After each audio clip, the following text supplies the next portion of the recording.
Haleluya, puji Tuhan, salam sejahtera bagi kita semua keluarga GPDI Sade Magelang. Kita mengucap syukur kepada Tuhan kembali hari ini kita dapat menikmati kebenaran firman-Nya. Mari terus alami pembaruan di dalam Tuhan setiap hari dengan menggunakan 365 hari yang mengubahkan hidup Anda. Dan pembacaan Alkitab kita pada hari ini terdapat dalam kitab Lukas pasal yang ke-7 dan kita akan membaca ayat 36, ayat 37, ayat 47 dan ayat 48. Demikian firman Tuhan. Seorang Farisi mengundang Yesus untuk datang makan di rumahnya. Yesus datang ke rumah orang Farisi itu lalu duduk makan.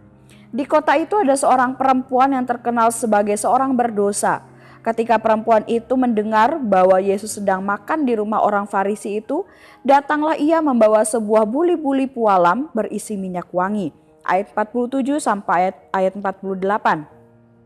Sebab itu aku berkata kepadamu, dosanya yang banyak itu telah diampuni, sebab ia telah banyak berbuat kasih. Tetapi orang yang sedikit diampuni, sedikit juga ia berbuat kasih. Lalu ia berkata kepada perempuan itu, dosamu telah diampuni. Puji Tuhan, Bapak Ibu yang diberkati oleh Tuhan, renungan firman Tuhan hari ini saya berikan judul Sadar dan Tobat.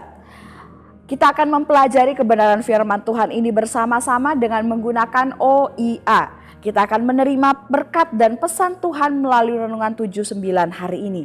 Kita akan bersama-sama mengobservasi peristiwa yang terdapat dalam perikop ini.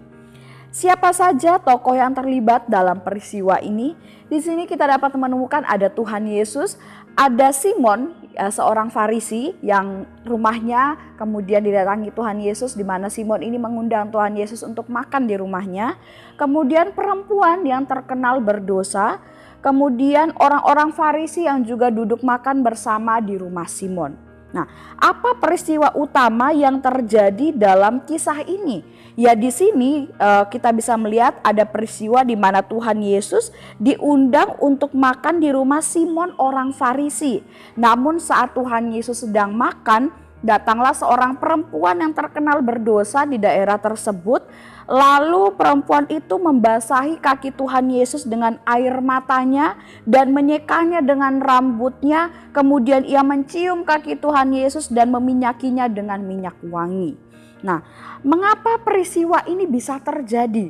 Ya, mengapa kemudian wanita itu kemudian datang kepada Tuhan Yesus, bahkan mengurapi kaki Tuhan Yesus, menangis di bawah kaki Tuhan Yesus. Ya, peristiwa ini terjadi karena perempuan yang terkenal berdosa itu mendengar bahwa Tuhan Yesus sedang makan di rumah Simon, si orang Farisi tersebut. Kemudian dia mendatangi Tuhan Yesus. Karena setelah dia mendengar khotbah Tuhan Yesus, perempuan ini menjadi bertobat. Dia berbalik dari segala jalan hidupnya yang buruk dan dia datang menyatakan kewajibannya dan pertobatannya kepada Tuhan Yesus dengan cara dia membasahi kaki dan mengurapi kaki Tuhan Yesus dengan minyak harum, dengan minyak wangi yang memang dia bawa untuk tujuannya bertemu dengan Tuhan Yesus. Nah, di mana peristiwa ini terjadi? Peristiwa ini terjadi di rumah Simon orang Farisi tersebut. Dan kita melihat bagaimana respon dari setiap tokoh yang ada dalam kisah ini mengenai peristiwa yang terjadi ini. Di sini kita melihat respon dari Tuhan Yesus. Tuhan Yesus dikatakan mau melihat ke arah perempuan yang berdosa tersebut, bahkan menerima apa yang dia lakukan, yaitu bagaimana perempuan tersebut meminyaki kaki Tuhan Yesus. Tuhan Yesus menerima perbuatan dari perempuan itu dengan terbuka. Bahkan Tuhan Yesus pun mau mengampuni dosa dari perempuan yang sudah terkenal berdosa ini. Kemudian kita melihat respon dari Simon orang Farisi atau tuan rumah dari rumah tersebut. Nah, di sini kita melihat bagaimana ketika melihat wanita itu datang mengurapi kaki Tuhan Yesus, Simon ini dia seperti mengetes atau menguji respon dari Tuhan Yesus. Karena perempuan itu adalah perempuan yang terkenal berdosa. Jadi dia ingin tahu seperti apa kira-kira respon daripada Tuhan Yesus. Ya, dan pada akhirnya Tuhan Yesus menunjukkan respon yang sangat positif. Bahkan kita melihat ada bagian di mana Tuhan Yesus menegur ya Simon atas perbuatannya atau juga dibandingkan dengan perempuan yang berdosa itu tadi. Dan kemudian kita melihat respon dari perempuan yang berdosa itu. Dia mengurapi kaki Tuhan Yesus, dikatakan sambil dia menangis. Ya, ini adalah tanda ketulusan, tanda kesungguhan. Dia lakukan itu kepada Tuhan Yesus. Nah, itu observasi yang kita bisa temukan dari kisah ini. Kemudian interpretasinya dari peristiwa ini, apa yang kita dapat pelajari bersama-sama. Di sini kita belajar dari apa yang dilakukan oleh perempuan yang terkenal berdosa itu. Kita belajar yaitu untuk selalu sadar terhadap dosa-dosa kita. Selalu sadari dosa-dosa kita. Gereja dan kita orang percaya harus meneladani perempuan ini yang bersikap rendah hati dan tulus untuk terus melihat dirinya sebagai seorang pendosa, sebagai seorang yang telah melakukan dosa dan kesalahan. Dengan begitu kita akan terus sadar diri. Ya, kita akan terus memiliki kerinduan, keinginan untuk selalu memohon pengampunan daripada Allah. Mazmur 51 ayat yang kelima. Sebab aku sendiri sadar akan pelanggaranku, aku senantiasa bergumul dengan dosaku. Saat kita selalu sadar dan mau mengakui dosa kita serta memohon ampun kepada Tuhan dengan tulus, dengan penuh kesungguhan hati, maka Allah akan berkenan mengampuni kita. 1 Yohanes 1 ayat 9 berkata, jika kita mengaku dosa kita, maka Ia adalah setia dan adil sehingga Ia akan mengampuni segala dosa kita dan menyucikan kita dari segala kejahatan. Nah, itu yang harus kita lakukan, sadari dosa kita, selalu sadari dan mohon terus pengampunan daripada Tuhan. Akui dosa kita di hadapan Tuhan. Kemudian dari wanita ini pun kita belajar untuk selalu hidup dalam pertobatan setiap hari. Ya, kata pertobatan dalam Kamus Besar Bahasa Indonesia memiliki arti yaitu sadar dan menyesal akan perbuatan-perbuatan yang salah, yang tidak benar di mata Tuhan, dan berniat ya untuk mengaku dosa di hadapan Tuhan dan merasa jera, tidak akan mengulangi dosa itu kembali. Nah, di dalam pertobatan inilah kita harus memperbarui diri dan menjaga diri kita agar tidak jatuh kembali dalam kesalahan dan dosa-dosa. Kita harus merasa jera, kita harus meninggalkan dosa itu dan tidak mau mengulanginya kembali. Yakobus 4 ayat 8 saya akan bacakan dalam terjemahan sederhana Indonesia. Mendekatlah kepada Allah, maka Dia akan mendekat kepadamu. Hai kamu yang berdosa, bersihkanlah tanganmu dari perbuatan jahat. Dan kamu yang mendua hati, murnikanlah hatimu. Pilihlah satu saja, mengasihi Tuhan atau mengasihi dunia. Ya, ini ajakan bagi kita yang berdosa, yang melakukan kesalahan, yang melakukan dosa, bersihkan tanganmu. Ya, hidup dalam pertobatan, tinggalkan segala dosa-dosa itu. Jangan lagi lakukan dosa-dosa itu di hadapan Tuhan. Dan ada berkat dari pertobatan yang sungguh saat kita melakukannya. Amsal 28 ayat 13. Siapa menyembunyikan pelanggarannya tidak akan beruntung, tetapi siapa mengakuinya dan meninggalkannya akan disayangi.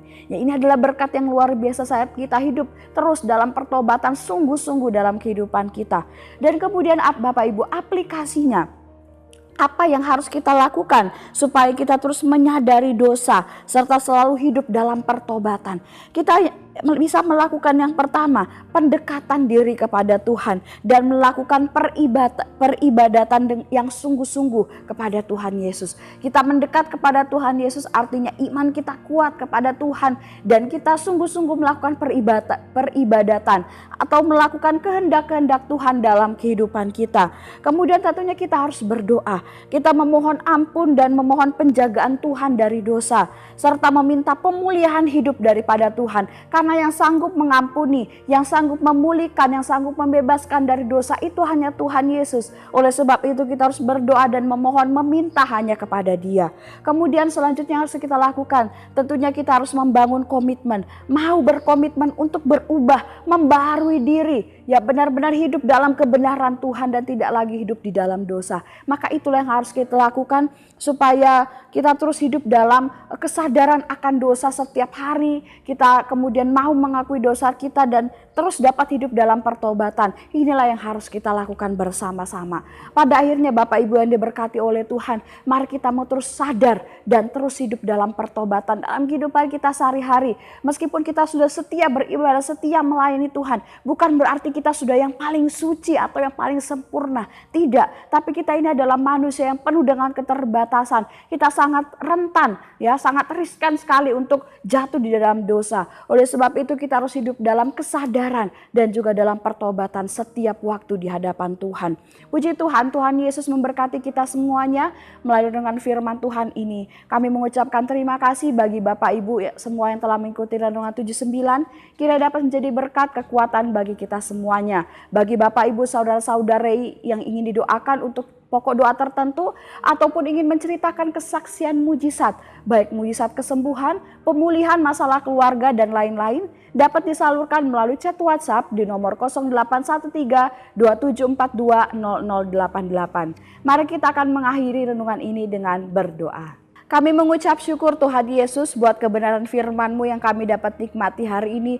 Firman-Mu yang mengajarkan kami untuk kami terus sadar diri dan terus hidup dalam pertobatan. Kami mau menyadari setiap dosa kami dan mengakuinya dan meninggalkannya. Hidup dalam kebenaran Tuhan setiap waktu. Tuhan memberkati setiap jemaat Tuhan yang ada di GPD Sade Magelang. Biarlah hidup kami semakin hari kami semakin cinta Tuhan, semakin setia mengiring Tuhan dan melayani Tuhan. Kau berikan kepada keluarga GPD Sade Magelang perisai keselamatan-Mu. Tangan kanan-Mu menyokong kami, kemurahan-Mu membuat kami besar. Terima kasih Tuhan, kami terima dan kami aminkan firman-Mu ini dengan penuh ucapan syukur dan terima kasih. Di dalam nama Tuhan Yesus Kristus. Haleluya. Amin.